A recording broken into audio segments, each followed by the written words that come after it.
आमा बुवा, एकचोटिलाई यो परम्परा छोड्न मिल्दैन। यो राजनीतिको बगैँचामा पुराना बुढा झारहरूलाई गोड्न मिल्दैन। पटक पटक भोट लग्यो, बन्छ नेपाल भन्दै। तर हेर न, आज नेपालीहरू बने विदेशीको गुलाम, नोकर। जानेहरू त गइसके, तर यहीँ भएकालाई यहीँ बस्न मिल्ने बनाउन मिल्दैन।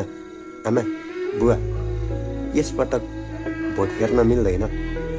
मात्र एकचोटि युवा पुस्तालाई दिएर हेर्न मिल्दैन। तपाईहरूलाई के लाग्छ तपाईँहरूको विचार? तर मेरो एउटा प्रश्न, तपाईँहरूले जिताएर पठाएको नेताको अगाडि हामी युवाहरूले केही माग राख्न बोल्न किन मिल्दैन?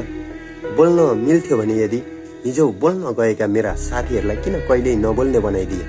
आमा बुवा, यसपालि भोट फेर्न मिल्दैन। हाम्रो भविष्य निकै लामो छ आमा बुवा। तपाईँहरूले त जिन्दगीभरि भोट दिए बापत कहिले मल माग्नुभयो, कहिले उत्पादनको मूल्य माग्नुभयो, कहिले न्याय माग्नुभयो, कहिले रोजगार माग्नुभयो, कहिल्यै दिएनन्। यसपालि तपाईँहरूले पनि भोट नदिन मिल्दैन।